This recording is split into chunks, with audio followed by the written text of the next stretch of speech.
آپ حضرات دیکھ رہے ہیں کہ ہمارے اسٹیج پر مشہور شخصیات موجود ہیں. حضرت مولانا مفتی داؤد صاحب مظاہری مدد اللہ العلی اسٹیج پر تشریف فرما ہے.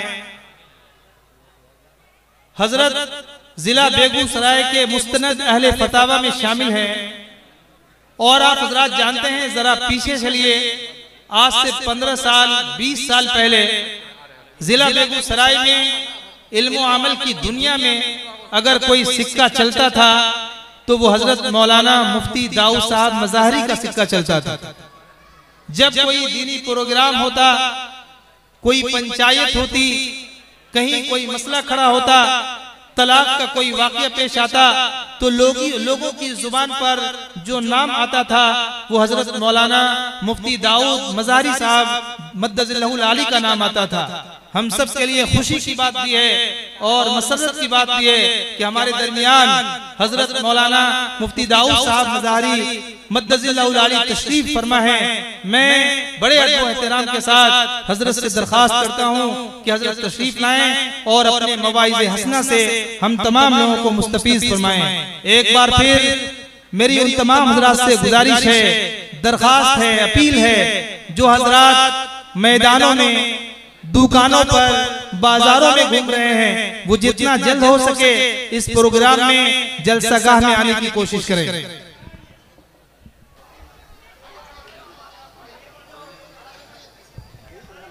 تمام حضرات، میں نے پہلے کہا تھا کہ ترتیب کے ساتھ بیٹھیں تاکہ بعد میں آنے والوں کو کوئی پریشانی نہ ہو. سب لوگ تھوڑا سا آگے بڑھ جائیں، تھوڑا سا آگے بڑھیں. بہت اچھے، تھوڑا سا آگے بڑھیں. مجلس کو بارونق بنائیں.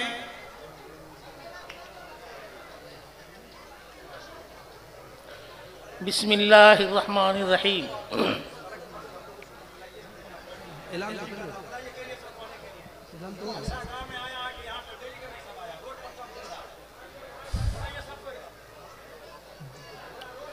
الحمدللہ وکفا وسلام علی عبادہ الذین اصطفی، اما بعد.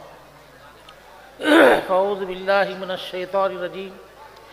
بسم اللہ الرحمن الرحیم. ما آتاکم الرسول فخذوہ وما نہاکم عنہ فانتہوا. صدق اللہ العلی العظیم. میرے معزز علماء کرام، سامعین اعظام، پردہ نشین خواتین اسلام،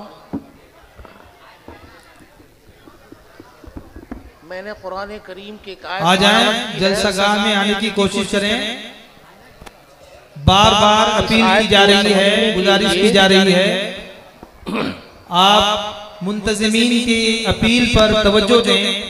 آپ جلسہ گاہ میں آنے کی کوشش کریں. رضاکار حضرات کو جو ذمہ داری دی گئی ہے، رضاکار حضرات اپنی ذمہ داری نبھائیں. گیٹ پر جن لوگوں کو مامور کیا گیا ہے، گیٹ پر رہنے کی ذمہ داری جن لوگوں کو دی گئی ہے، وہ گیٹ پر رہیں. سب لوگ اپنی اپنی ذمہ داری نبھائیں. آپ حضرات سے اگر کوئی آدمی ایک سوال کرے، اور سوال یہ ہو، کیا آپ لوگ چاہتے ہیں کہ ہم لوگ نیک بن جائیں؟ میں سمجھتا ہوں اگر اللہ نے عقل سلیم دی ہے تو 100% لوگ کہے گا کہ ہم چاہتے ہیں کہ ہم نیک بن جائیں. اگر یہ نیک بننے کی خواہش نہیں ہوتی تو ان جلسوں میں آنے کی ضرورت کیا تھی؟ دوسرا سوال اگر آپ سے یہ کیا جائے کہ آپ کی یہ بھی تمنا ہے کہ جیسے آپ چاہتے ہیں کہ میں نیک بن جاؤں، اچھا بن جاؤں، صالح بن جاؤں، ایسے میرے تمام بھائی بھی نیک بن جائیں، اللہ والے بن جائیں، تو کیا جواب ہوگا؟ ہماری تمنا ہے، ہماری خواہش ہے، ہماری چاہت ہے. اللہ ہم کو بھی نیک بنائے، ہمارے بھائیوں کو بھی بنائے. یہ مدارس کا اجلاس ہے، دینی بات اہم بات، قیمتی بات ہوتی ہے۔ پھر اس پہ آپ کو ایک سوال کرنا چاہیے، اس کا معیار کیا ہونا چاہیے؟ ہم نیک بننا چاہتے ہیں، لوگوں کو نیک بنانا چاہتے ہیں، آخر نیک کے لیے اسوہ حسنہ کی حیثیت کن کی ہونی چاہیے؟ من حیث مسلمان ہونے کے ہم تمام لوگ، عالم ہوں، جاہل ہوں، عورت ہوں، مرد ہوں، چھوٹے ہوں، بڑے ہوں، سب کی زبان پر یہ ہوگا کہ ہم لوگ حضور پاک علیہ الصلوۃ والسلام کو اپنا اسوہ، اپنا ملے مشعل راہ قرار دیتے ہیں۔ یعنی ہم نیک بننا چاہتے ہیں، نیک بنانا چاہتے ہیں اس طریقے پر جس طریقے پر ہمارے آقا چاہتے ہیں، ہمارے محبوب چاہتے ہیں۔ یہ بنیادی چیز ہے، اسی کو قرآن نے کہا ہے دو لفظوں میں، ما آتاکم الرسول فخذوہ۔ دیکھو، جو کچھ بھی نبی تم کو دیں ضرور مضبوطی سے پکڑ لو، وما نہاکم عنہ فانتہوا، اور جس چیز سے نبی روکیں اس سے رک جاؤ۔ یہ بنیادی چیز ہے۔ البتہ آپ ایک بات یاد رکھیں، حدیث رسول جو کہا جاتا ہے وہ 3 چیزوں کے مجموعے کا نام حدیث ہے۔ کبھی کبھی اللہ کے رسول صلی اللہ علیہ وسلم نے ارشاد فرمایا تو اس کو قول رسول کہا جاتا ہے، جس کو ہمارے علماء پڑھتے ہیں قال قال رسول اللہ صلی اللہ علیہ وسلم، اللہ کے رسول صلی اللہ علیہ وسلم نے ایسا کہا، ایسا کہا، ایسا کہا۔ حضور پاک صلی اللہ علیہ وسلم کبھی کبھی آپ نے کوئی کام کیا ہے، اس کو بھی حدیث کہتے ہیں، اس کو فعل رسول کہتے ہیں۔ تو حدیث میں آئے گا فعل النبی صلی اللہ علیہ وسلم ہاکذا وہاکذا، میرے آقا نے ایسا کیا، ایسا کیا، ایسا کیا۔ یہ بات آگے سمجھ میں؟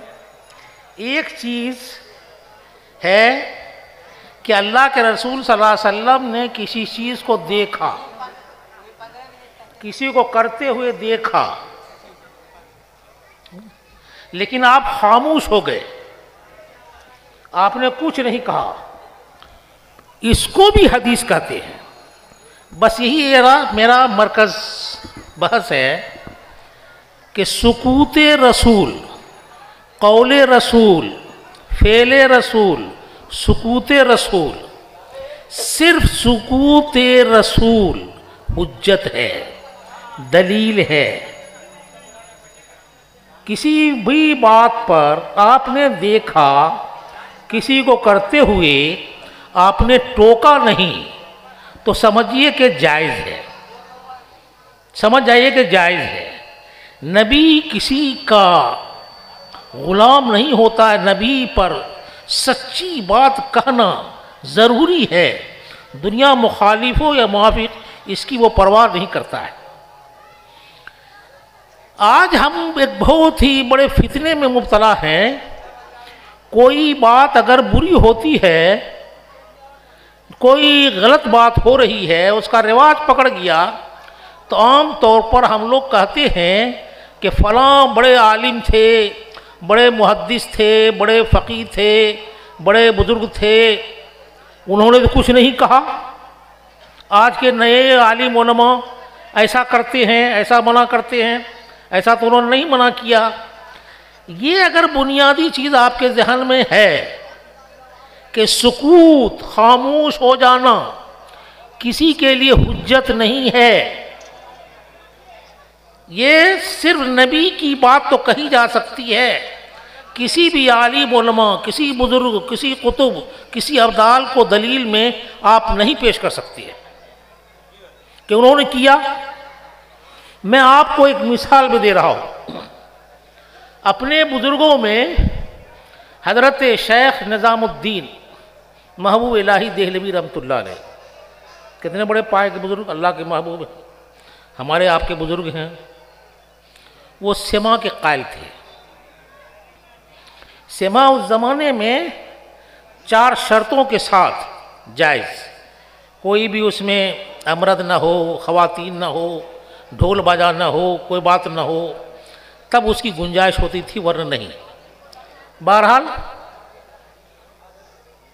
انہی کے شاگرد، انہی کے مرید، ان کے خلیفہ شیخ نصیر الدین چراغ دہلوی تھے۔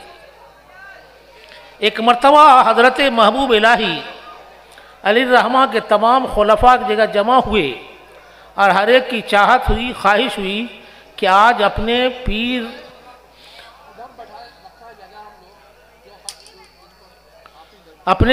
کو، بزرگ کو اتباع میں ہم لوگ سماع کریں۔ اس مجلس میں حضرت شیخ نصیر الدین چراغ دہلوی تھے، وہ ان کی پیشانی پہ بل پڑ گئے۔ انہوں نے مجلس میں بیٹھنا بھی پسند نہیں کیا، کھڑے ہو گئے۔ تو اس میں سے ایک آدمی نے یہ کہا، فعلِ پیرا انحراف کنی، اس زمانے میں فارسی زبان تھی کہ اپنے پیر مرشد کی بات سے تم الگ ہوتے ہو۔ تو حضرت نے برجستہ یہ کہا کہ فعل پیراں حجت نہ باشد، فعل پیراں حجت نہ باشد، پیر کا فعل کوئی قرآن حدیث نہیں ہے، قرآن حدیث اپنی جگہ پر ہے۔ کوئی دلیل میں اگر پیش کرنا چاہتے ہو تو قرآن پیش کرو، حدیث پیش کرو، بزرگوں کے افعال کو ہمارے سامنے مت پیش کرو۔ وہ زمانہ خیر کا تھا، جو بھی بات ہوتی تھی بغیر نمک مرچا کے جا کر کے حضرت محبوب الہی زندہ تھے، ایک آدمی نے تذکرہ کر دیا کہ ہم لوگوں کی خواہش یہ تھی، ہم لوگوں نے چاہا بھی، تو اس بنیاد پر حضرت نصیر الدین چراغ دہلوی رحمۃ اللہ علیہ نے ایسا کہا۔ کتنے وہ مبارک تھے، کتنے اللہ کے پیارے تھے۔ برجستہ آپ نے فرمایا، نصیر الدین راست ہی نہیں گویر، نصیر الدین جو کچھ کہتا ہے وہ سچ کہتا ہے، درست کہتا ہے۔ یہ جب بھی کوئی بات ہو جائے تو آپ کو عالم علماء سے، مفتیان کرام سے مسئلہ پوچھنا ہے۔ کوئی بھی غلط رواج اگر ہے، اس کے لیے ہم اپنے باپ دادا کو، اپنے رواج کو، اپنے سماج کو دلیل میں ہرگز پیش نہ کریں۔ آج مثال کے طور پر جہیز کا رواج ہو گیا، آج جو ہے گاجا باجا کا رواج ہو گیا، بہت سے علماء بھی اس میں شریک ہوتے ہیں، لیکن یہ دلیل نہیں ہے، یہ سب ناجائز ہے، حرام ہے، غلط ہے۔ دوسری واقعہ میں کہہ کر بات ختم کر دوں گا۔ ہمارے بزرگوں میں مشکات شریف کا نام آپ نے سنا ہوگا، ان کے مترجم، ترجمہ کرنے والے مظاہر حق کے نام پر نواب قطب الدین رحمۃ اللہ علیہ ہیں، اور ان کے ساتھیوں میں مفتی مظفر حسین رحمۃ اللہ علیہ تھے۔ جب یہ فارغ ہو گئے مدارس سے تو نواب قطب الدین رحمۃ اللہ علیہ کی خواہش ہوئی کہ ہم جو ہے اپنے تمام اساتذہ کرام، جتنے بھی میرے ساتھی ہیں، میرے رفقا ہیں، ان حضرات کی ہم دعوت کر دیں، پھر معلوم ملاقات ہو نہ ہو۔ سب کو دعوت کیا، سب نے قبول کر لیا، استاد سے لے کر کے شاگرد تک تمام ساتھیوں نے، سوائے مفتی مظفر کاندھلوی کے۔ انہوں نے کہا کہ میں تیری دعوت قبول نہیں کرتا۔ نواب قطب الدین رحمۃ اللہ علیہ کو بڑی تکلیف ہوئی۔ انہوں نے جا کے اپنے استاد شیخ اسحاق محدث دہلوی سے شکایت کیا کہ ہم نے سب کو کیا، سب نے منظور کر لیا، لیکن مفتی صاحب نے دعوت کو رد کر دیا ہے۔ تو استاد کی حیثیت سے بلائے گئے، بچنا چاہا مفتی صاحب کہ میرا جی نہیں چاہتا ہے۔ فرمایا کہ جی طبیعت کی بات مت بولو، کوئی ان کا مال حرام ہے، ناجائز ہے، غلط ہے، تبھی نہ دعوت کو رد کیا جائے گا۔ تو انہوں نے کہا کہ حضرت اگر پھر میں اس کا انکشاف کر دوں گا، اس کو کھول دوں گا، تو ہو سکتا ہے کہ دعوت میں آپ بھی انکار کر دیں میری طرح۔ کہا بولو۔ کہا نواب قطب الدین، ان کے اوپر، یہ تو نواب ہیں، بڑے آدمی ہیں، ان پہ بہت سارے قرض ہیں، یہ ہم لوگ کی دعوت کرنا چاہتے ہیں، یہ دعوت جو کرنا چاہ رہے ہیں تو اتنا مال ان کے پاس فاضل ہے تبھی نا، یہ جو ہے جو قرض دار کو دے دیتے تو اچھی بات ہوتی، یہ دعوت پہ کیوں خرچ کر رہے ہیں؟ اس لیے میں ان کی دعوت کو قبول کرنا نہیں چاہتا۔ حضرت شیخ اسحاق نے پوچھا کہ سچی بات ہے؟ کہا ہاں قرض تو ہے۔ اب دیکھیے میں آپ سے عرض کروں کہ آج ہمارے ہاں سماج میں باراتی کا نام جو ہے حدیث قرآن میں نہیں ہے، ایسے بھی شرعی اعتبار سے مناسب بھی نہیں ہے۔ آج بھی دیکھیے گا کہ باراتی میں وہ لوگ جو جاتے ہیں جس کو اللہ نے عقل نہیں دیا ہے، عقل کے ٹور لوگ جاتے ہیں۔ آپ کو جو دعوت کبھی کبھی ملتی ہے کہ ہمارے ہاں بیٹے کی شادی ہے، بارو جانا ہے، تو بارو جانا ہے، اس میں آپ کو کیا ہے؟ اس نے لڑکی والے تو ہم کو دعوت نہیں دیا ہے، لیکن ہم لوگ لڑکا والے کے کہنے کے بنیاد پر چل دیتے ہیں، جبکہ بیچارہ قرضہ لے کر کے، زکوٰۃ لے کر کے، فطرہ لے کر کے، چندہ کر کے کرتا ہے۔ یہ دعوت کھانا جائز نہیں ہے، درست نہیں ہے۔ اس لیے میرے معزز ہمیشہ یاد رکھیے، جب بھی کبھی کوئی بات ہو تو دلیل میں اپنے آپ کو، اپنے خاندان کو، رواج کو نہیں کرنا ہے۔ نوجوان ساتھی جو کھڑے ہیں میں ان سے گزارش کرتا ہوں وہ بیٹھ جائیں اور ویڈیو نہ بنائیں۔ یہ ساری چیزیں جو آپ اپنے موبائل میں محفوظ کرنا چاہ رہے ہیں، ساری چیزیں آپ کو مل جائیں گی۔ یہ دینی مجلس ہے، دینی پروگرام ہے، دینی مجلس کے آداب کو ملحوظ رکھیں، دینی مجلس کے آداب کا خیال رکھیں۔ بیٹھیں، جگہ لیں، بیٹھ جائیں پوری توجہ کے ساتھ، سکون کے ساتھ، وقار کے ساتھ۔ آپ کتنی قیمتی باتیں ہو رہی ہیں، ایسی باتیں آپ کو کہاں ملیں گی؟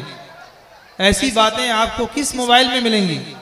اس لیے میرے بھائیوں، میرے بزرگوں، میرے دوستوں، نوجوان ساتھیوں، آپ آئیں اور ترتیب کے ساتھ بیٹھیں اور آداب کا خیال رکھیں۔